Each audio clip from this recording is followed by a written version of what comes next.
Okay, so welcome everyone, and surprise, surprise, Mahaparinibbana Sutta.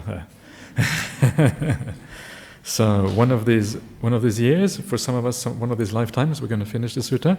But for now, we'll just see what happens in the meantime. So we have seen how the Buddha has spent his last rains retreat in Vesali, Vesali being the capital of the Vajrayan kingdom, the Vajrayan Republic, I should say, one of the ancient republics in India, which had a bit like a democracy, was ruled by a kind of democratic rule. Not fully democratic, it was only kind of the elite that had democracy, a bit like ancient Greece.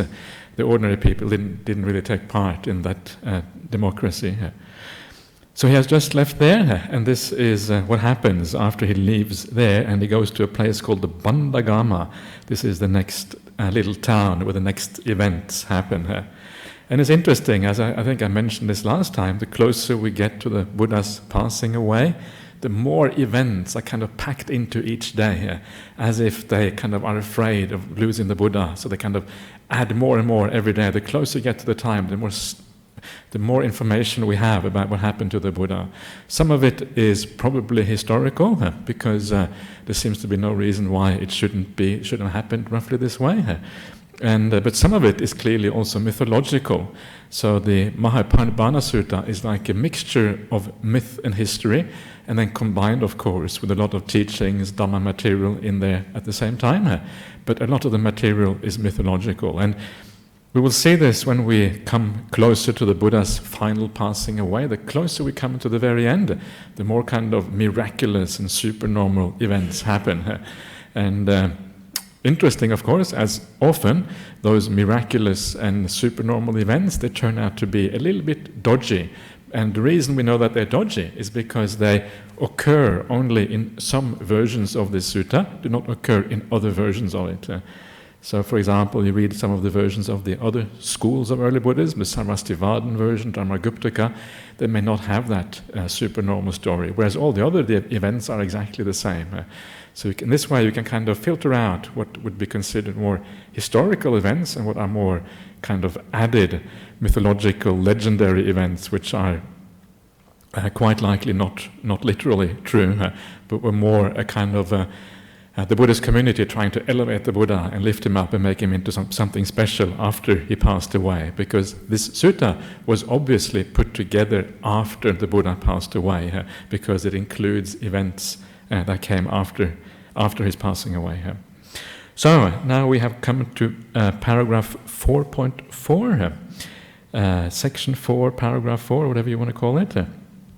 And this is what happens. And again, we're using Maurice Walsh's translation, although I must admit I quite like Ajahn Sudato's translation recently. It's very kind of, has a lot of colloquialisms and things in it, which makes it really kind of, you really feel that you are almost like in the presence of the Buddha, because the language is so contemporary. It's like no worries, that kind of stuff in there. Well, actually, I don't think he uses no worries because it's a little bit too Australian, but that kind of thing, which is very universal. And when you read it, you get this feeling that the Buddha is right there, because the language he uses is just like we would talk to each other, And that's really strange how that actually makes the Buddha come closer to you when you have that kind of language. When you have this sort of very formal language, and the language that, sometimes some of the translators, they are maybe too intellectual, and too kind of, big Bodhi, he's kind of super duper intelligent, a PhD in philosophy, and when you read the translation, you get that feeling of something being quite elevated, but that creates a distance between you and the Buddha. But if the language is more natural, it is almost as if, you can almost feel that you are having a conversation or communication together. That makes a massive difference. It actually makes a feeling that he actually could be talking to you, which is really, really nice. So anyway, so this is Maurice Walsh's translation, which is not bad in terms of the language being quite accessible, which is great. So this is what happens next. Then the Lord, in other words, the Buddha, was staying at Bandagama, and he delivered not comprehensive, he delivered many discourses. This is morality, this is stillness, this is wisdom. Stillness, when imbued with morality, brings great fruit and great profit or benefit. Wisdom, when imbued with stillness, brings great fruit and great profit. The mind imbued with wisdom becomes completely freed from the corruptions. That is the corruption of sensuality, the corruption of craving for existence. You can see I retranslate a little bit because I prefer alternative translations. And the corruption of ignorance, or avidya, or delusion, if you like. The false views, you can pretty much cross it out. I think there's a mistake in there. And again, this is one of these little teachings that we see throughout the Mahaparinibbana Sutta. Every little town or village the Buddha comes to, and these are little villages, Bandagama. Gama means village. So this is the Banda village. And Banda means goods. So this is with a village full of goods or something like that. Not sure what that means, but maybe they were very materialistic. Maybe it's the materialistic village, the Bandagama. I don't know. I'm just guessing, just kind of making it up. But so every village he comes to, he gives a teaching, obviously, because they want to inspire the inhabitants and wants to kind of, this is the last time they have a chance to see the Buddha, etc. And this is the teaching he gives all the way through. So this teaching then is really a summary of what the Buddhist teaching is about. And of course here it is a summary of the path. So you have morality, you have stillness, which is samadhi, of course, and then you have wisdom. And of course these three, they are just an alternative way of looking at the Noble Eightfold Path. So you have these three. And then you have this beautiful idea of the causality that is involved in this. When samadhi, stillness, is imbued with morality, then it is powerful, then it is great fruit and great profit, great benefit. And this is such an important teaching, and because here it summarizes the entire Dhamma, the entire path of what the Buddha was talking about. You can take it, this is absolutely central for what, for how we practice this path. So if you feel that your stillness isn't that profound, why is that the case? Well, because the morality hasn't really been purified enough yet. And of course here it is so important to remember that the idea of morality in Buddhism is so broad. It includes how we think about things, how we perceive things, and all of this is part of that. So this really gives you a very good idea of how you should go about your practice right there. And that is really sufficient as a kind of shorthand for the entire path of Buddhism. And then, of course, the very important point that stillness has to what is the word used here? Stillness, imbue, exactly. Imbues wisdom. So without that samadhi, again, wisdom doesn't really become all that powerful and profitable and fruitful. But with stillness, that's when it becomes powerful. And then, when the mind is imbued with wisdom, sounds good, doesn't it? Mind imbued with wisdom. Wisdom is like the best, in my reckoning. I reckon wisdom is it really sounds, who doesn't want to be wiser? When that happens, then the corruptions, these are the asavas, these are the very most fundamental distortions or defilements of the mind. And these are the things that ultimately keep you being reborn and keep you suffering. These are ultimately, in one way, these are the cause of suffering here. The corruption of sensuality, in other words, the attraction to sensual pleasures, the attraction to existence. If you want to exist, you have a problem here. What do you think about that? It's pretty radical, isn't it? This is Buddhism for you. If you still have this really strong desire to exist, then actually that is called a corruption in Buddhism. This is why Buddhism is kind of hard to grasp sometimes. So if that doesn't make any sense to you, I don't know, is anyone here who is new to hearing suttas and the word of the Buddha, or are you all the hands at suttas? You're quite new? Okay. So for those of you who are quite new, when you hear this kind of thing, say, okay, whoa, this is scary, put it a bit on the back burner, don't worry too much about it, and go with the things that you kind of make sense to you. Because there's a lot to be learned just by kind of doing the more kind of, I shouldn't say simple, because that kind of is putting it down a bit, but more basic perhaps, and more preliminary teachings take you a long way, and these more profound things takes a while before that starts to make sense, because it has to only really make sense in the context of the other teachings. That's when it starts to kind of, okay, now I understand what it's about. But this already shows you some of the profundity of what is happening in the Buddhist teaching here. And then last we have the asava, or the corruption of ignorance or delusion. Avidya is the Pali word. And it kind of makes sense. Yeah? If we are ignorant or we are deluded about reality, obviously that's going to be a problem. So that is the root problem of everything else. So very beautiful teaching, and I have mentioned it many times already because it has come up regularly while we have been doing the sutta over the last couple of years, or whatever it is, last year and a half or whatever. I was joking when I started out, we're going to finish this by 2022 or something. I was joking. It turns out I was right, probably. Everybody was laughing. That was the... Anyway, if I don't stop saying such things, we'll go for even longer here.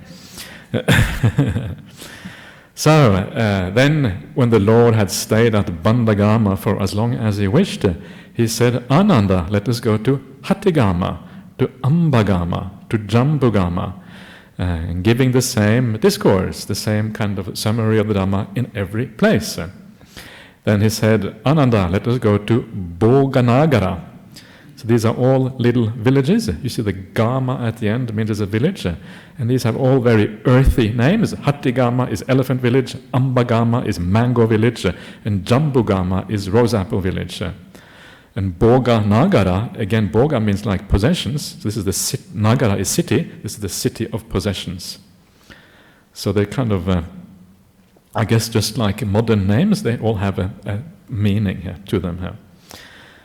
So, very good Lord, said Ananda, and the Lord went with a large company of monks to Boga Nagara. At Boga Nagara, the Lord stayed at the Ananda shrine. And there he said to the monks, Monks, I will teach you the 4 criteria, also called the 4 great standards. Listen, pay close attention, and I will speak. Yes, Lord, replied the monks. And here we come to a quite an important teaching, and this is only really occurs in this sutta, and you will see very soon why it belongs here, because this is the teaching about how to accumulate or to collect the teachings of the Buddha after he has passed away. Because the problem with the Buddha's teaching is that they would have been spread over a very large area to a large number of people. The Buddha traveled around the Ganges plain. He gave teachings to various groups, to monks, to nuns, to lay people, and everything. And because of that, the teaching would have been spread out, and different teachers would have heard different teachings. Different disciples would have heard different teachings.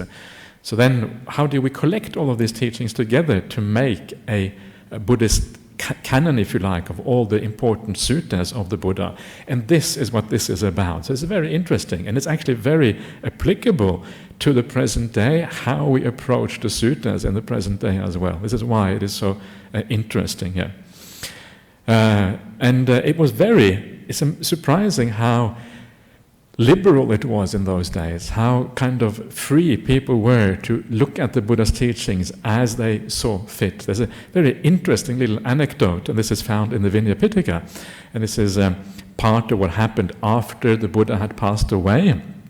And we had the first council, which is the first communal recitation where all the monks came together and they were to chant or to recite the Buddha's teachings and then to pass it on as a kind of collection to posterity, to future generations of disciples, etc.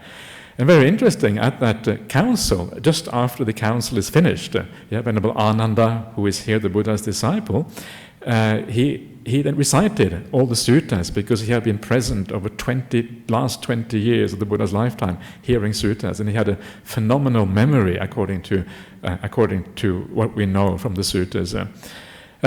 Just after this recitation, this other monk arrives, and he arrives too late. His name was it Gavampati? No, Purana, or something like that was his name. And he says to the monks, very good that you have recited the suttas, well done, but I will remember the suttas as I heard them. Yeah? And that was fine. That was no problem. Yeah, it wasn't as if, he had to kind of toe the party line and listen to the suttas according to what the 500 arahants had recited. It gives a lot of authority to the suttas when 500 arahants, fully enlightened beings, have recited them together. But no, he rejected that. I will remember the word of the Buddha as he gave it to me. That's what he said. Yeah. And that's kind of nice, yeah. As long as we have that openness and we have that kind of ability to go beyond having too fixed views about things. If something is reasonable, then it is the word of the Buddha. And this here explains to us how we know whether something is reasonable or not, how we can conclude that it must have been the word of the Buddha. Of course, those monks at that time would have been in a very special position because they had received the teaching from the Buddha himself. So it was kind of, okay, wasn't much doubt. But for us it's a bit more tricky. But we'll see how we negotiate this. So here is the Buddha saying to the monks, listen, pay close attention, I will speak. Yeah, so he's going to say something important, presumably here. And he says, suppose a monk were to say, friends, I heard and received this from the Lord's own lips. This is the Dhamma, this is the training, this is the Master's teaching. Yeah. Then, monks, you should neither approve nor disapprove his words. And then without approving or disapproving, his words and expressions should be carefully noted and compared with the suttas and reviewed in light of the training, the discipline, the vinaya. Here it probably means the Vinaya Pitaka, actually. Yeah, so you take, if someone says you heard something of Buddha, you compare it to what you already have. If they, on such comparison and review, are found not to conform to the suttas or the Vinaya, the conclusion must be, assuredly, this is not the word of the Buddha. It has been wrongly understood by this monk, and the matter is to be rejected. Not the matter, in other words, that teaching, yeah, whatever he thinks it is, that has to be rejected. That's really what it means. But where on such comparison and review they are found to conform to the suttas and the Vinaya, the conclusion must be, assuredly, this is the word of the Buddha. It has been rightly understood by this monk. This is the first criterion. So, here we have a time when it seems as if the Buddha has already passed away. Yeah? Someone is saying, I have received this from the Lord's own lips. It sounds like the Buddha is no longer there, because otherwise you would have gone to the Buddha and said, well, let's check with the Buddha whether you're right or not. So it seems here that we are already envisaging a time after the Buddha passed away.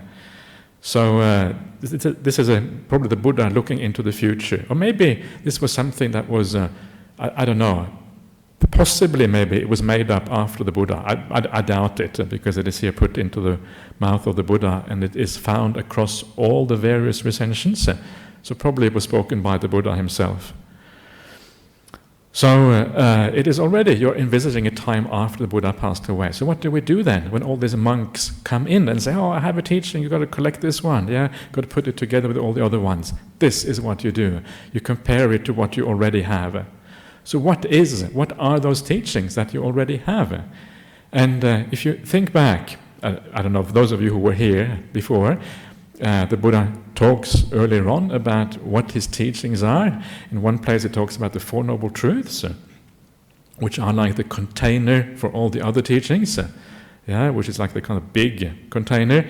Another place he talks about the 37 aids to awakening, the 37 Bodhipakya Dhammas, which are all the factors that have to do with the actual practice. 37 Bodhipakya Dhammas. So this is one way of looking at it. And at other places he just says the Dhamma Vinaya that I have taught you. So already there are obviously a number of suttas that have been remembered by the monks and the nuns and the lay people over a long period of time, that have been collected, that are about these particular subject matters. And that is the essence against which you compare new suttas. And then you decide whether the new sutta that someone has heard is worthy of being collected in this way. And then you build up the Sutta Pitaka. And this is why the suttas were built up over quite a long period of time after the Buddha passed away, because there would have been additions coming in. People would have come and said, oh, I remember one sutta, oh, don't forget this one. And even the lay people had suttas they remembered. There is a little paragraph in the Vinaya Pitaka. There is an allowance for the monastics to take 7-day leave during the rainy season. Usually during the rainy season you're supposed to stay in one place, but under special circumstances you can actually take 7-day leave. And one of those circumstances is if a layperson says, "Oh, I know this sutta, please come and learn it before it disappears." Yeah, so even that would have been kind of relevant. And of course many of the suttas, especially in the Anguttara Nikaya, are of course spoken to lay people, so they would have been the ones who collected those and then carry them forward somehow from there.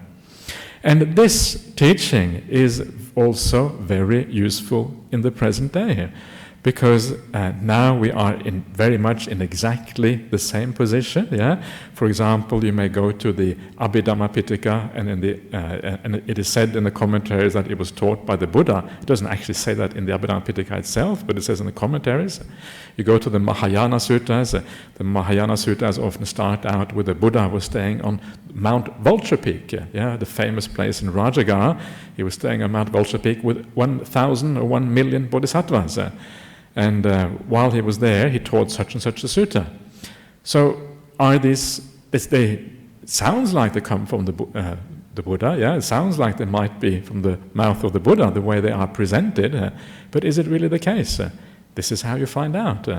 What do you compare it to? You compare it to the earliest part of the Buddha's teachings, which is what I mentioned before, which are essentially the 4 Nikayas, the 4 collections: long discourses, middle-length discourses, numerical, and connected discourses, yeah, which are really the collections that collect these things I was talking about before, the 37 aids to awakening, the 4 noble truths, and all of that. So it is actually very useful now, and we can use this then to eliminate many things as not being the word of the Buddha, because it doesn't really fit in properly. It is more elaborated on it. It takes things further. The Abhidhamma is a step further from the suttas. The Mahayana suttas often have very new ideas added to them. The commentaries add new things. Yeah, even within the Sutta Pitaka itself, you can sometimes see that some of the suttas may not be as authentic as others.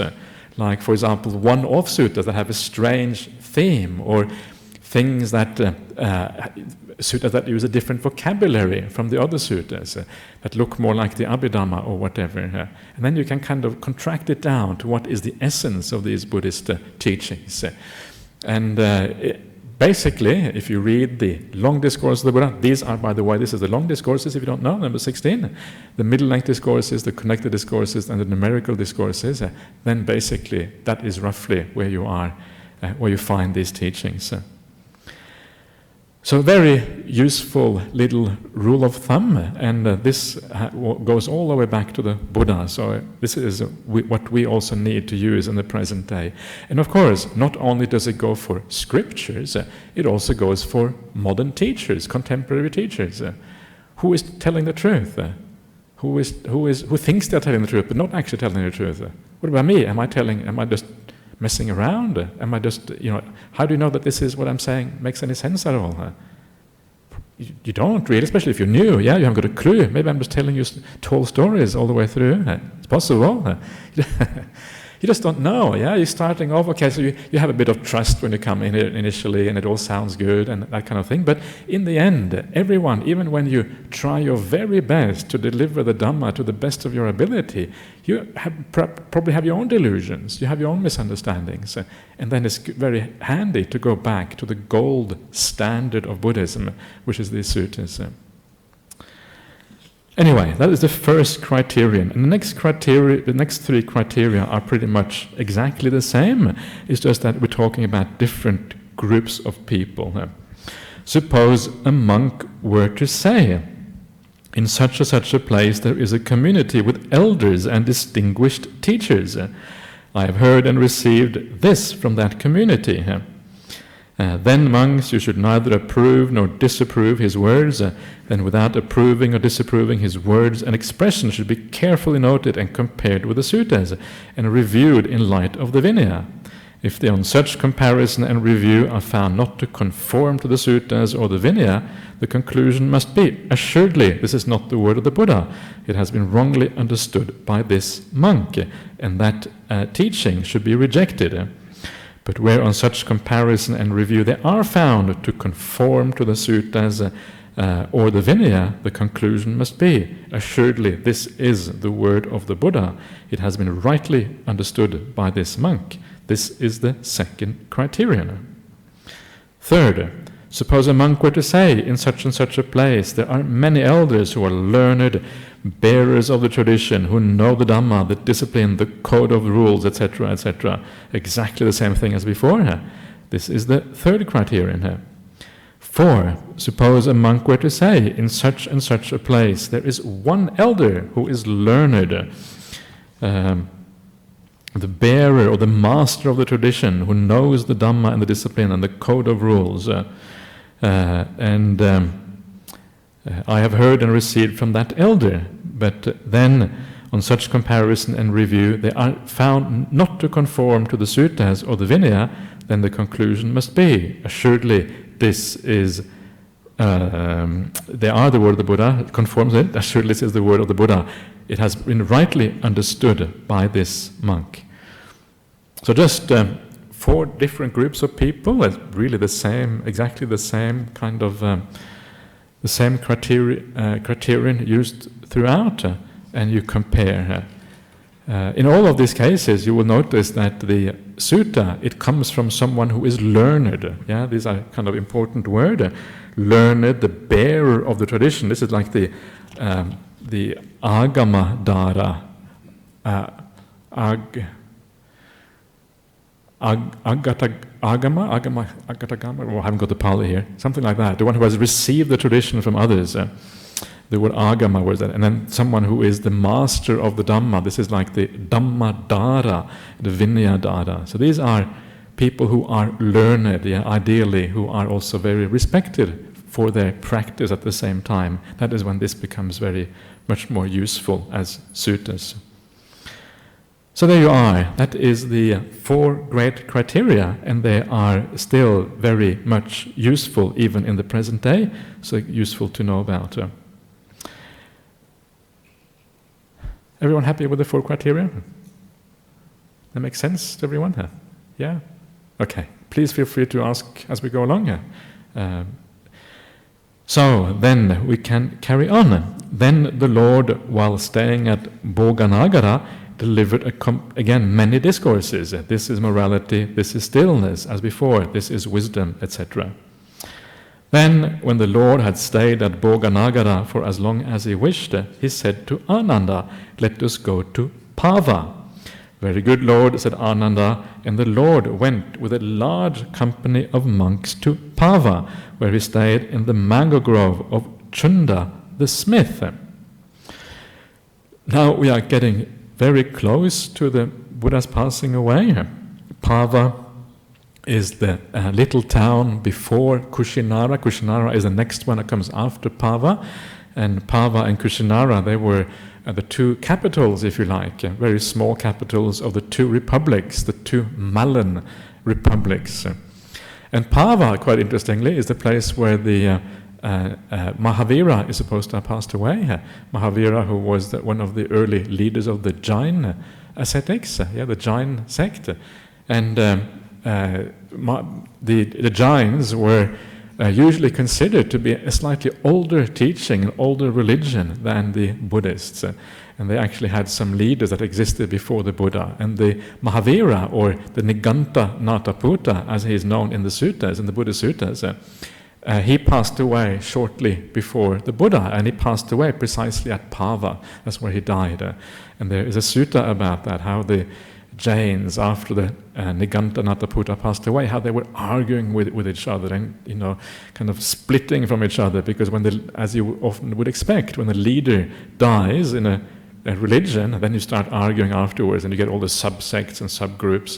This is kind of the standard thing here. I don't know if, and I guess maybe the point there was that to make a kind of a warning to the Buddhist, and not to fall into the same trap, perhaps, when the Buddha was about to pass away, not so long afterwards. I also wonder sometimes whether there's a bit of kind of Buddhist propaganda in there. Yeah, when the other sects, when their leader die, then if they all kind of fall into problems and they argue with each other, and it's almost a bit like it's almost like a little bit of Buddhist kind of we are better than that kind of thing almost. And maybe that is required. Maybe you need that, because maybe you need that as a warning to your own sake. Maybe that's how it should be used. But anyway, sometimes the viewpoint of the suttas is a Buddhist viewpoint. It's important to remember that. So it may not be entirely objective sometimes. We see things from a Buddhist point of view. The people who put together these suttas were not always arahants. They were not always 100% objective. Sometimes they maybe have added little things that were kind of sounded right. And for that reason, we need to be a little bit circumspect when we read these things. Anyway, that's Pava. So Pava is the eastern Malin Republic, just before the Buddha arrives at Kushinara. And here he stayed in the mango grove of Chunda the smith. So wherever the Buddha goes, he has disciples. And Chunda heard that the Lord had arrived at Pava and was staying at his mango grove. So he went to the Lord, saluted him, or if you like, bowed down to him, and sat down to one side. And the Lord instructed, inspired, fired, and delighted him with a talk on Dhamma. Then Chunda said, "May the Lord accept a meal from me tomorrow with his order of monks." And the Lord consented by silence. And Chunda, understanding his consent, rose from his seat, bowed down to the Lord, and circumambulating him with the right side towards him, he departed. And as the night was coming to an end, Chunda had all kind of fine food. Hard and soft does not really make any sense, so forget about that. All kind of fine food prepared with an abundance of pig's delight, sukkara madhava. This is the... we'll see more of that later on. And when it was ready, he reported to the Lord, "Lord, the meal is ready." Then the Lord, having dressed in the morning, or having robed up in the morning, took his bowl and robe, and went with his order of monks to Chunda's dwelling, where he sat down on the prepared seat, and said, "Serve the pig's delight that has been prepared to me, and serve the remaining food to the order of monks." "Very good, Lord," said Chunda, and did so. This is kind of strange. It's like the Buddha can see something going on here. And of course, if you have read the sutta before, you know what that is. So why does it say that? And we will see in a second, it looks like the Buddha knows something about the food. I will talk a bit more about this afterwards, because it's a little bit strange. Here already we're seeing the supernormal powers kind of creeping into the text. Then the Lord said to Chunda, "Whatever is left over of the pig's delight, you should bury it in a pit." Okay. Because, Chunda, I can see no one in this world with its devas, maras, and brahmas, in this generation with its ascetics and brahmins, its princes and people, who, if they were to eat it, could thoroughly digest it, except for the Buddha, the Tathagata. "Very good, Lord," said Chunda, and having buried the remains of the pig's delight in a pit, he came to the Lord, saluted him, and sat down to one side. Then the Lord, having instructed, inspired, fired, and delighted him with a talk on Dhamma, rose from his seat and departed.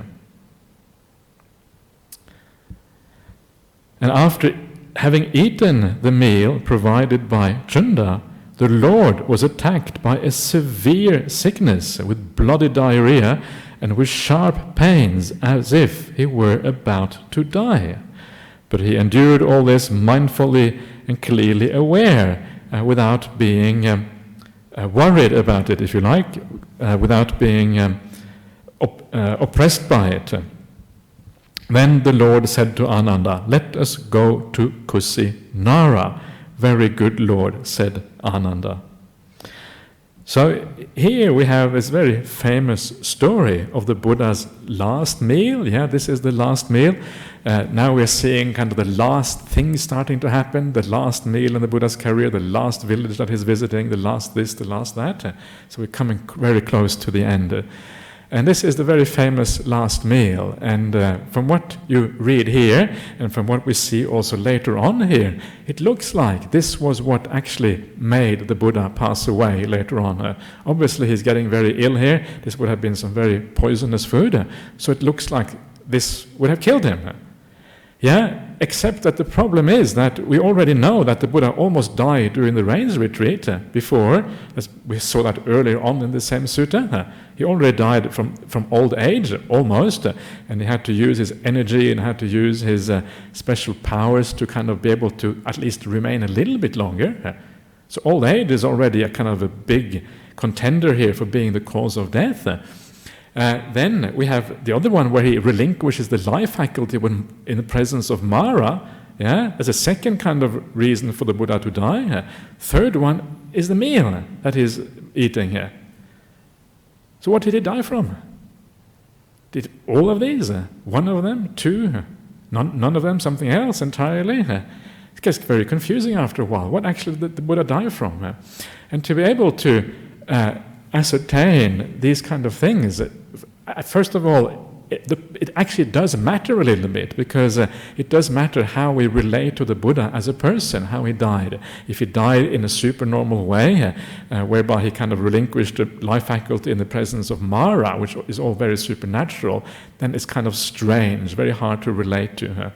On the other hand, if he just died from old age, well, then that's kind of what you would expect. If you have a physical body, that's what you would expect from a physical body. It can only last so long.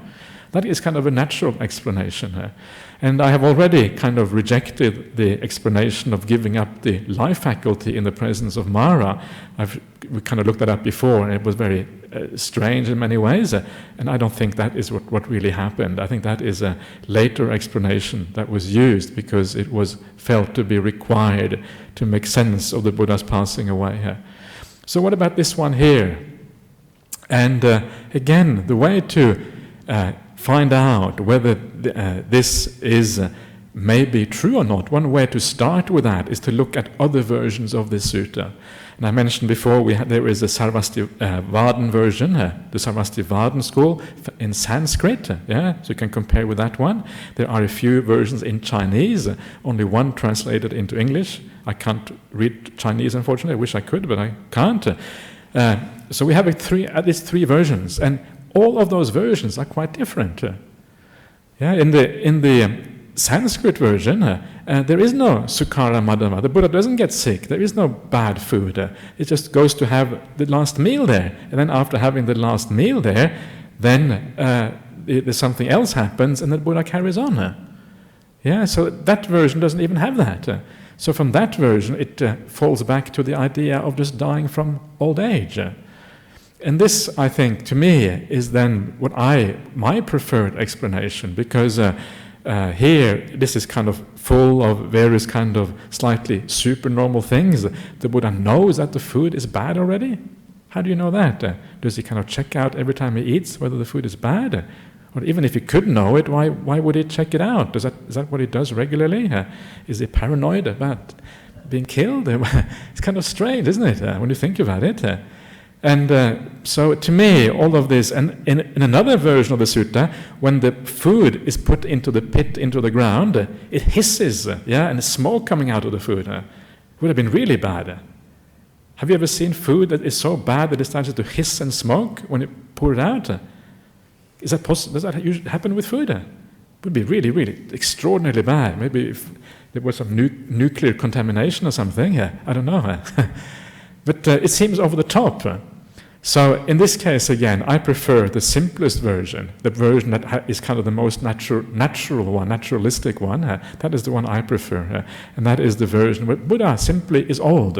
He is described in other suttas as, his body, he's getting stooped over, and his, skin is kind of getting wrinkled, and his faculties are not as clear as they were before, like it happens with everyone. Your eyesight is deteriorating, your hearing is deteriorating as you get towards the end of your life. That is actually described in other suttas.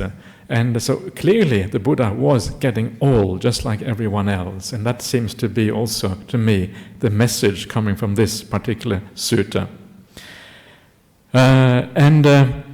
Later on in this same sutta, one of the kind of nice and little touching things later on in the sutta is where the Buddha, just before he's about to pass away, he says to Ananda, Chunda, he may feel regret that I died just after eating his meal. Yeah? So go back to him and tell him, no, this is one of those great merits you can do in life, is to give a Buddha the last meal before his final passing away. It's one of the best things you can do. And it's one of those beautiful little things where this greatest spiritual teachers in the world actually thinks about individuals, yeah, make sure that they are okay and that they are looked after. And to me, obviously, if Chunda had given him poisonous food, that would have been very important. But if you have given the Buddha poisonous food, you probably feel pretty bad anyway, regardless. So I think that advice actually makes more sense, or is more kind of interesting if the Chunda gave him ordinary food, and then the Buddha still said that. To me, that still is actually is a preferable reading here. Because Chunda might still have been worried, yeah, you gave him ordinary food, it was fine, but still he might have been concerned about that. Anyway, we'll come back to that later on when we get to that particular point in the sutta.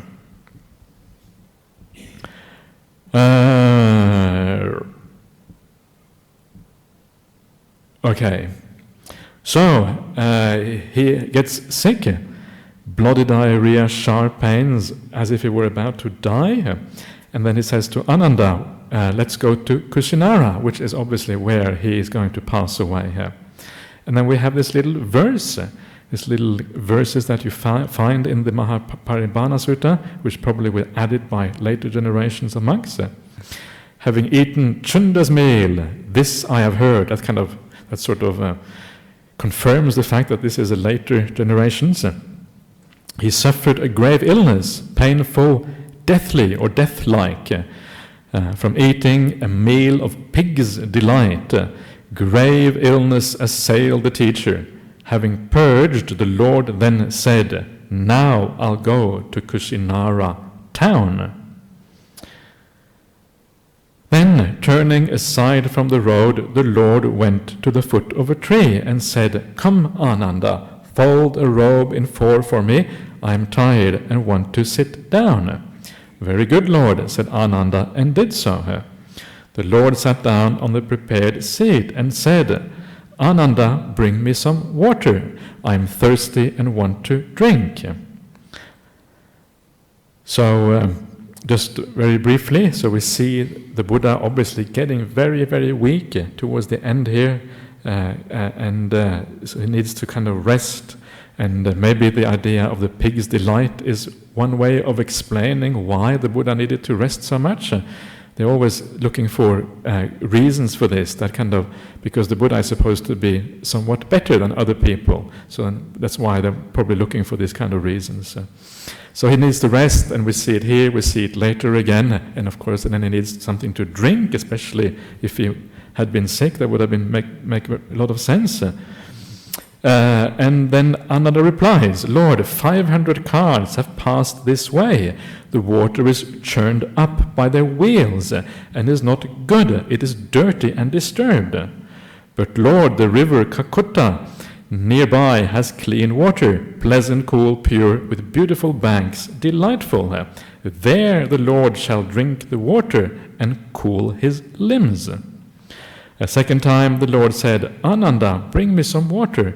Ananda replied as before. A third time the Lord said, Ananda, bring me some water. I'm thirsty and want to drink. Very good, Lord, said Ananda, and taking his bowl, he went to the stream. And in India, always when you say something 3 times, that means you are serious about it. So this is the third time. That's why you go for refuge 3 times.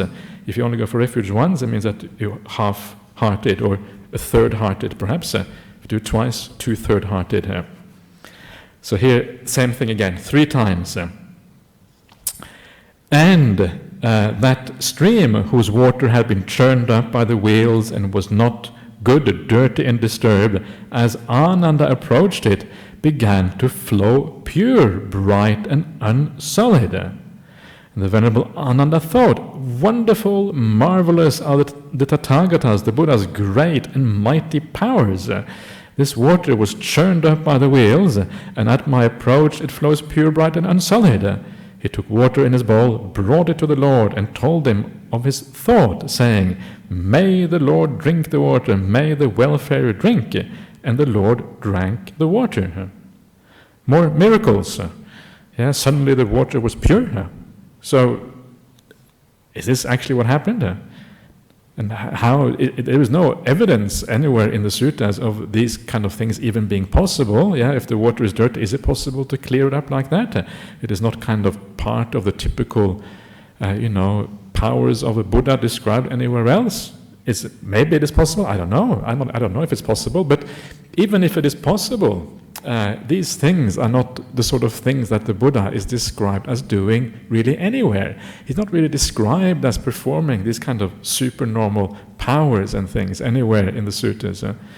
So I am always suspicious when I see these things, and I personally don't find it all that inspiring, actually. And again, the way to what to do in these kind of situations, if you have doubts about something, is to compare it to the other versions of this sutta. And in one of the other versions, what happens there is that as soon as the Buddha asks Ananda to go down and get some water, Ananda says yes. He doesn't say no, he says yes straight away. He goes down and gets the water. The water is dirty, still dirty, because you still had all the carts going through it. He brings it back to the Buddha, and the Buddha just uses it to wash. He doesn't use it to drink at all.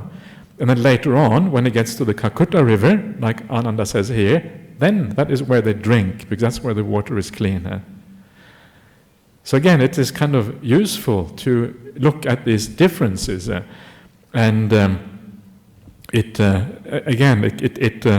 I think it is very likely that some of these extra little kind of special effects, if you like, they have been added later on, precisely because of people being a bit overzealous about lifting up the Buddha, making something special out of him. And I think that's quite likely what has happened in this situation.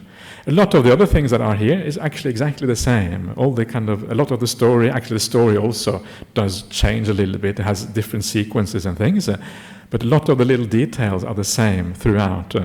But not some of these more miraculous and supernormal things are not actually the same. So again, it's good to remember that, just to know what to focus on in these things. It's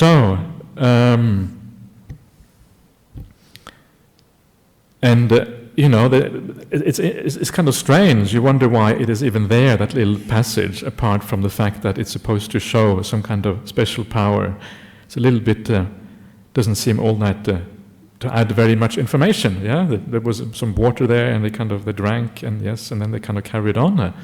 But that's probably this next part here, which is the reason why this was added. So at that moment, Pukkusa, the Malian, a pupil of Alara Kalama, was going along the main road from Kushinara to Pava. In other words, he was coming in the opposite direction to the Buddha. Seeing the Lord sitting under a tree, he went over, saluted him, and sat down to one side. Then he said, "It is wonderful, Lord, it is marvelous, how calm these wanderers are." So here we have, this is interesting in many ways. This is, I don't think Pukkusa the Malian is talked about anywhere else, but Alara Kalama is quite well known. Alara Kalama is one of the two first teachers of the Buddha to be before his awakening. There's two teachers that he had learned meditation from. One was Alara Kalama, and the other one was Uddaka Ramaputta, that you find in the Arya Pariyesana Sutta, Majjhima Nikaya 26, Middle Length Sayings number 26, the Noble Search Sutta. You find the story in there about what happened. And it's interesting that here you have these teachers are talked about again, So these are not, obviously, these are very likely to have been historical teachers at that time. So the teachers that the Buddha had before his awakening are actually talked about here Uddakaraputa is also talked about elsewhere. So you have these teachers being well known in northern India, northeastern India at that time, which is interesting because it gives it a little bit more historical reality. And here, this person, he is a disciple of Alara Kalama, just as the Buddha had been at one point. Yeah. So again, this is also kind of interesting here. Anyway, so now he's saying it is marvelous how calm these wanderers are. He's referring to Alara Kalama, and this is what he has to say about him. Once Lord Alara Kalama was going along the main road, and turning aside, he went and sat down under a nearby tree to take his, not his siesta, that is wrong. It is the Pali word is Diva Vihara, which means like the day's abiding, quite literally. It means like the meditation for the day. Siesta means like you're snoozing off. Isn't that what it means? Yeah, you're kind of sleeping. It's a Spanish word, which means that's what you do after having an enormous Spanish lunch, and then you have a siesta afterwards. I think that's what it usually means. That is not what it means. There, the good Maurice Walsh has gone a little bit astray, unfortunately. Anyway, and 500 carts went rumbling by very close to him. A man who was walking along behind them came to Alara Kalama and said, "Lord, did you see 500 carts go by?" "No, friend, I did not." "But didn't you hear them, Lord?" "No, friend, I did not." "Well, were you asleep, Lord?" "No, friend, I was not asleep." "Then, Lord, were you conscious?" "Yes, friend." "So, Lord, being conscious and awake, you neither saw nor heard 500 carts passing close by you, even though your outer robe was bespattered with dust?" "That is so, friend." Yeah, so the point here, of course, is that he's supposed to have very good meditation. It wasn't a siesta at all. It was the meditation experience, as I mentioned. The meditation was so profound that even though there were 500 carts coming so close that his robe was full of dust as a consequence, still he didn't hear anything, no idea what was going on, which is kind of nice, nothing that out of the ordinary when you think about it. When we teach samadhi in Buddhism, of course, as soon as you enter any really deep state of samadhi, you don't hear anything. So 500 carts would come by and it wouldn't be such a big deal. So it's a little bit strange that they're making so much out of it, but also in one way, also quite interesting. And I'll mention that in a second, why that is the case.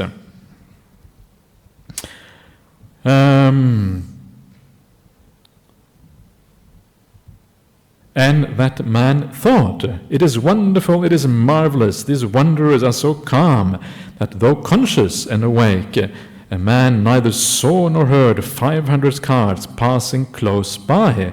And he went away, praising Alara Kalama's lofty powers. And then the Buddha responds, and this is even also a little bit strange. "Well, Pukkusa, what do you think? What do you consider is more difficult to do or attain? To, while conscious and awake, not to see and hear 500 carts passing nearby, or, while conscious and awake, not to see and hear anything when the storm is streaming down and splashing, the rain gods, they said, but it really is just a word for the kind of a storm happening, and when lightning is flashing and thunder crashing. Lord, how can one compare not seeing or hearing 500 cards with that, or even 6, 7, 8, 900 or 1,000 or hundreds of thousands of cards to that? To see or hear nothing when such a storm rages is more difficult. Once, Pukkusa, when I was staying at Atuma at the threshing floor, the storm was splashing, was raging, lightning flashing and thunder crashing, and 2 farmers, brothers, and 4 oxen were killed. And a lot of people went out of Atuma to where the 2 brothers and the 4 oxen were killed. And Pukkusa, I had at that time gone out of the door of the threshing floor and was walking up and down outside. And a man from the crowd came to me, saluted me, and stood to one side. And I said to him, Friend, Why are all these people gathered here? Lord, there has been a great storm, and 2 farmers, brothers, and 4 oxen have been killed. But you, Lord, where have you been? I've been right here, friend. But what did you see, Lord? I saw nothing, friend. But what did you hear, Lord? I heard nothing, friend. Were you sleeping, Lord? I was not sleeping, friend. Then, Lord, were you conscious? Yes, friend. So, Lord, being conscious and awake, you neither saw nor heard the great rainfall and floods and the thunder and the lightning? That is so, friend. And Pukkusa, that man thought, it is wonderful, it is marvelous, these wanderers are so calm that they neither see nor hear when the storms come crashing around, the lightning flashes and the thunder crashes, proclaiming my lofty powers. He saluted me, passed me to the right, or circumambulated me with the right side towards me, and departed. So here we have this meditation competition going on. Who has the deepest meditation? And it is, from the point of view of the Buddha's teaching, really, all of these things are already let go of when you enter a state of jhana. You cannot really hear anything anymore.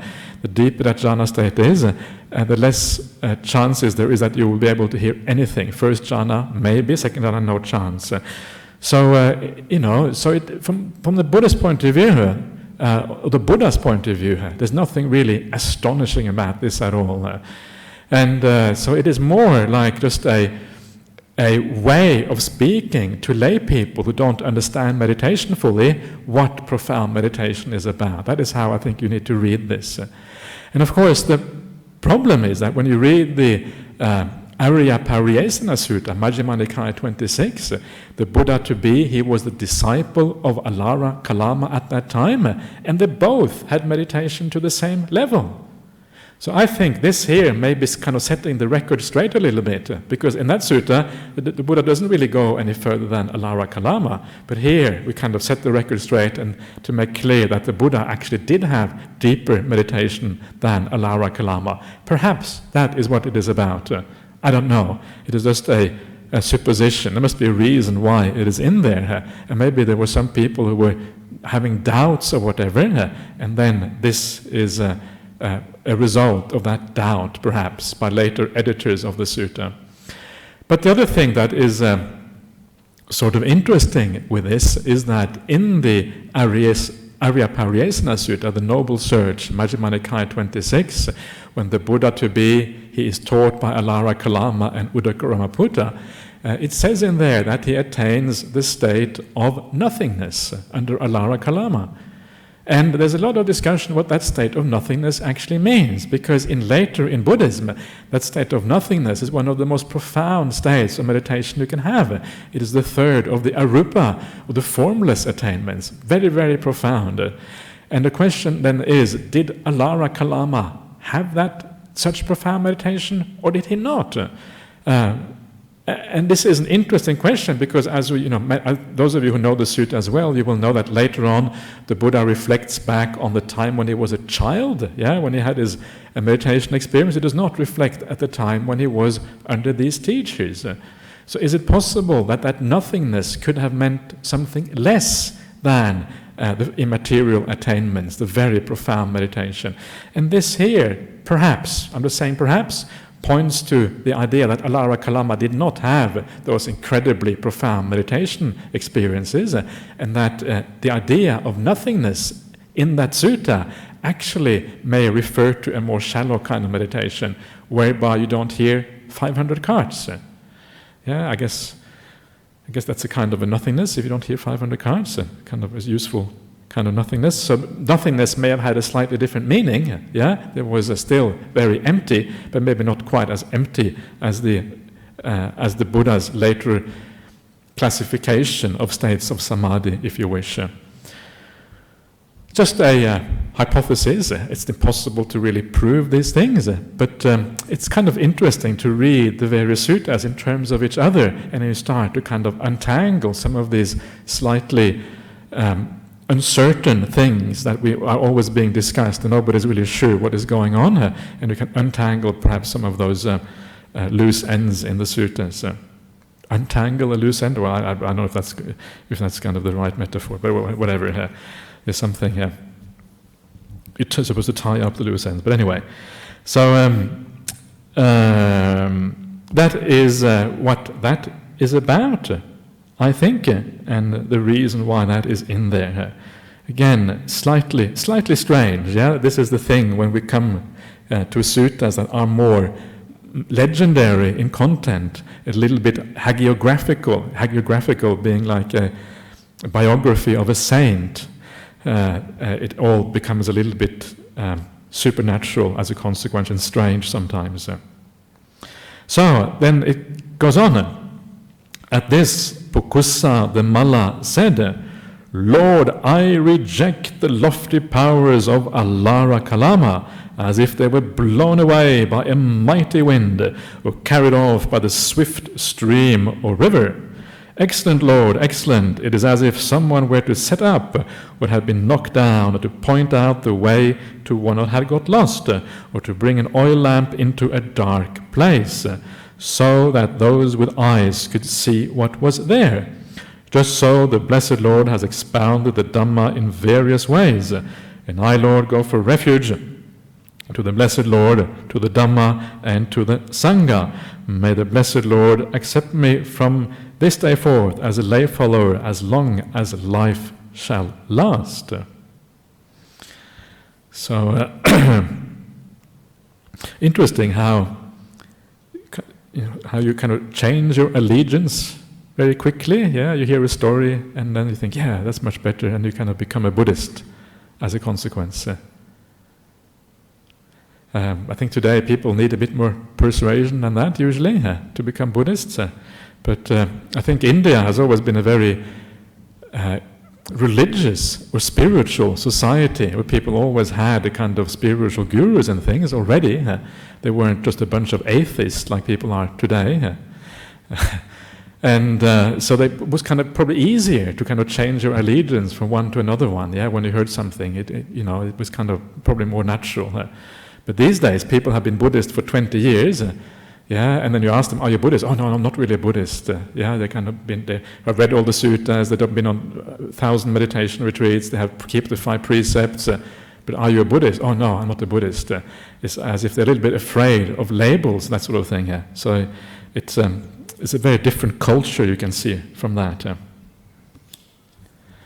Then Pukkusa said to one man, "Go and fetch me 2 fine sets of robes of gold-colored cloth, burnished and ready to wear." "Yes, Lord," the man replied, and he did so.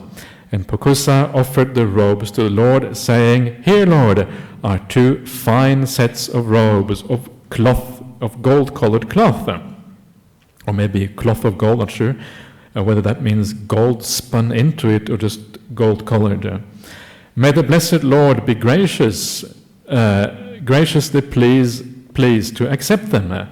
"Well then, Pukkusa, clothe me in one set and Ananda in the other." "Very good, Lord," said Pukkusa, and he did so. Then the Lord instructed, inspired, fired, and delighted Pukkusa the Malayan with a talk on Dhamma. Then Pukkusa rose from his seat, saluted or bowed down to the Lord, circumambulated him with the right side towards him, and departed. Soon after Pukkusa had gone, Ananda, having arranged one set of golden robes on the body of the Lord, observed that against the Lord's body it appeared dulled. And he said, "It is wonderful, Lord, it is marvelous how clear and bright the Lord's skin appears. It looks even brighter than the golden robes in which it is clothed." "Just so, Ananda, there are 2 occasions on which the Tathagata's skin appears especially clear and bright. Which are they? One is the night in which the Tathagata gains supreme awakening. The other is the night when he attains the Nibbana element without remainder at his final passing away. When he dies, in other words. On these 2 occasions, the Tathagata's skin appears especially clear and bright." So here we are obviously coming very close to the passing away of the Buddha. Yeah, he's almost saying so himself. the skin is appearing bright on the night that is going to pass away, it means that he's going to pass away tonight. So probably this now, Ananda is getting a bit worried perhaps, and like a bit kind of shaky, seeing that the Buddha's end is coming very, very close. But interesting here, this idea of the Buddha's skin becoming so bright and pure that it is more golden than the gold-colored cloth. This is another little kind of miracle. Not many people have gold-colored skin. It's kind of unusual. And what are we to make of this? And I think there's two things, kind of slightly contradictory things maybe, that can be said about this. And the first one, which I just mentioned before, is that it is on record in other suttas, other discourses, that the Buddha did get old like everyone else. Yeah, it specifically says that his skin was no longer as shiny and gold-colored as it was before. He was getting more dull and perhaps a bit darker, and I don't know what.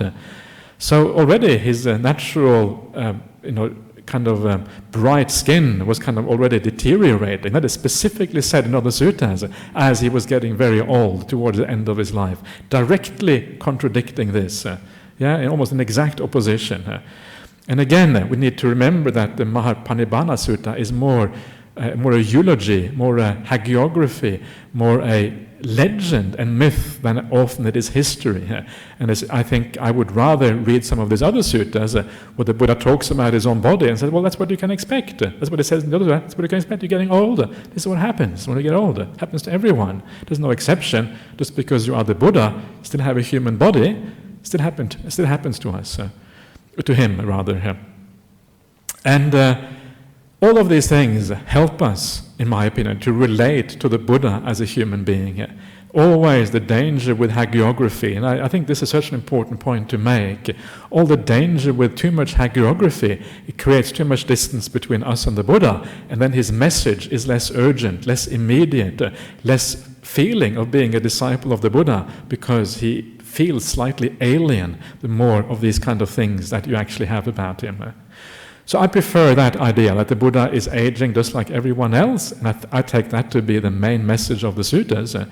But on the other hand, it is also very interesting, if you go back to this sutta I've been talking about just before, the Arya Pariyesana Sutta, the Noble Search, Majjhima Nikaya 26, where the Buddha's enlightenment is described how he then has these teachers I was just talking about, then he awakens, and then after his awakening he meets this Ajivaka. Ajivaka was another sect in India at that time, a certain group of people, religious people, and they also had a following.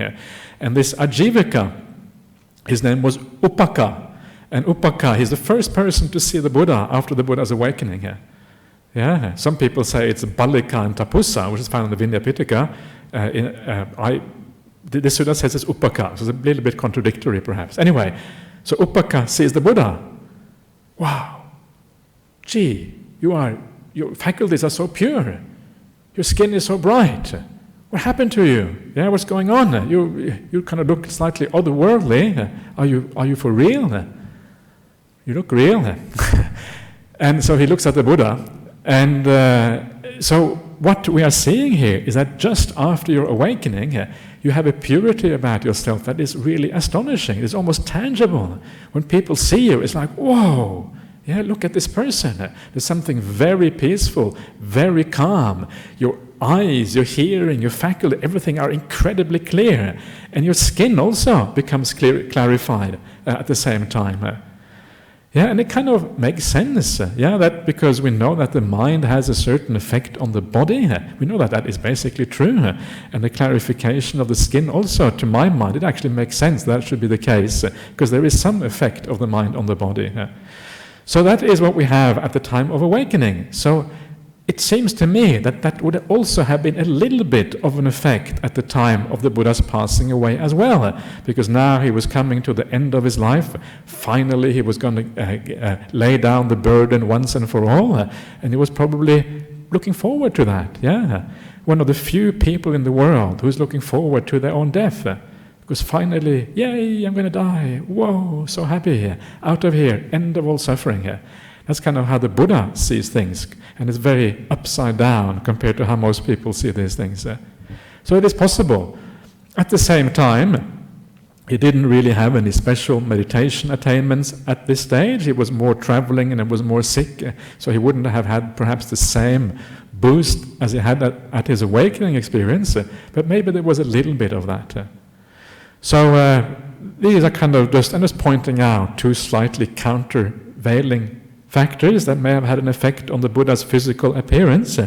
But basically, I think the main message in the suttas, as I see it, is that the Buddha is getting old, and he is really just one of us, and he's very similar to how we become old. The Buddha is pretty much exactly the same. And I think it is very useful to point that out, because it creates that connection between us and the Buddha, which is so important not to lose sight of and to have. Anyway, so this is pretty much the last thing that happens. Actually, let me just read this next paragraph, and then we can stop after that little verse there. Tonight, Ananda, in the last watch, in other words, the last third of the night, in the sal grove of the Malas near Kusinara, between two sal trees, the Tathagata's final passing will take place. And now, Ananda, let us go to the river Kakutta. Very good, Lord, said Ananda. And then we have this tiny little verse. Two golden robes were Pukkusa's offering, brighter shone the teacher's body than its dress. Not sure about those little verses, whether they add very much, but anyway, that's there you are. So I'm going to stop there, because I have to go down to Perth Cathedral, actually. There's a kind of a multi-faith service down there, and Buddhists have been invited as well. But before I go, is there any comments or questions or anything? So everyone is happy? Are you happy with this? Yeah? Okay, good. I'm glad you're happy. Well, we have some questions from outside. Yeah? Okay, very good. We will take those. Excellent, thank you. Okay. Okay, very good. Yeah. Okay, someone from Malaysia. Remember, I was asking about the person who was knowledgeable about the Dhamma, the words, and someone has actually sent that through. So that's very handy. So the four are the Bahusutta. Actually, you have spelled it wrong. Bahusutta has only got one T, just to let you know. Agata Agama, which means that you have received the Agama. The Agama is like the Nikayas. The Agama is the word that is used in Sanskrit. It also occurs occasionally in the Pali Suttas. Then you have the Dhammadhara, you have the Vinyadhara, and the Mattikadhara. Mattika means like a list of headings, or like a contents list almost, and sometimes it seems to refer to the Patimokkha. So very good. So thank you very much for doing that. So that is outlines. Is probably what are the outlines. Mattikadhara, yes, expert on the Patimokkha, could also be expert on other Mattikas. Mattikas being lists, headings, content lists. So it could be things like the Sangiti Sutta of the Digha Nikaya, the last sutta in here, or the Dasottara Sutta. Actually, the Dasottara Sutta is the last one. Sangiti Sutta, which is the chanting together, is the second last one. They are like Mattika Suttas, because they're like headings almost. Or if you go to the Abhidhamma, you have the headings at the beginning, the Mattikas, Abhidhamma Mattikas at the beginning here. So they are like content lists almost. Patimokkha might be considered that. Outlines would be the same thing. It would be the same word. It would be another translation for Mattika. So good. Thank you, Malaysia, for bringing that, for sending that through. It's very handy. I can just sit here and it comes to me just sent over the internet. Don't even have to have my own Pali book here. Really, really good. This is the advantage of modern technology here. Then we have the second question from the Netherlands. What is the morale of this story? Oh, the morale of this story. The morale, there's lots of morals in this story. There's so many morals, I don't have time to talk about them all because it's going to take a long time, but one of the main morals is the impermanence of all things. This is the kind of in a sense, the most disturbing impermanence in Buddhism, the impermanence of the Buddha himself. He has to pass away, and then how do we deal with that? And the reason why people grieve and they are sad and they lament when anyone passes away, especially when the Buddha passes away, because we haven't really taken on board the idea of impermanence, of unreliability, of things being out of control yet. So this is one of the very big and important things that go through the whole Mahaparinibbana Sutta, the idea of impermanence and the problem with that, and how that causes so much suffering, and then how we need to reflect on that to be able to straighten out our view, to align our view with how the world actually is. And then we suffer much less, because then we realize, actually, we shouldn't have a refuge in the world outside, we should find a refuge inside, in our meditation practice, by living well, by doing the right thing. That is where you find a refuge. Then you have a real refuge. The world outside is inherently out of control. That is problematic. So this is one of the important morals of this whole story, but there are lots of sub-points, full of sub-points, and this is kind of the beauty of the Mahaparinibbana story, is that it is about how the Buddha gives us these little teachings on how the Sangha, how the Buddhist dispensation, how the lay people, how everyone is supposed to carry on after he passes away. What are the final instructions? What is the teachings really about? How do we collect the sutras together? How do we live without the master? It is important to remember that when someone like the Buddha, a towering figure, someone who has laid down all the laws, all the rules, spoken pretty much all the sutras, when someone like that dies, the greatest spiritual master in human history, I think it's, from my point of view, there's absolutely no doubt about that. Someone like that dies, it leaves an incredible vacuum, like this gaping hole in the Buddhist dispensation. And imagine what you feel like when someone like that dies. And very difficult. Imagine one day when Ajahn Brahmali dies in the Buddhist society. It would be pretty kind of, what are we going to do now? Help! Ajahn Brahmali is no longer here. Be ready for that, because one day it's going to happen. And this is much worse, obviously, when the Buddha passes away here. So this is a lot of what this is about, getting people ready to be able to deal with that situation when it happens, and all the teachings, that little teachings that come in with that. But also, it is interesting because it shows us some of the evolution of Buddhism after the Buddha passes away, how the legend of the Buddha gradually starts to grow out, start to appear. Even in the other sutras that are not as legendary as this one, it is even more naturalistic the way it is explained. This sutta, we're starting to see more supernormal things. So we start to see that transformation from sutras that are very naturalistic and very natural to stories that are getting more and more difficult to relate to, because they are more and more miraculous, if you like, or over the top, or florid, and all of these kind of things. So that's in brief for you about the morale of this story, but you have to read the whole Mahaparinibbana story to understand it fully. Okay, I better go now for my next appointment, but we shall continue, so I hope to see you again next time. Don't know when that will be, by the way. It could be a while, but anyway, I hope to see you then. Let's pay respect to Buddha Dhamma Sangha.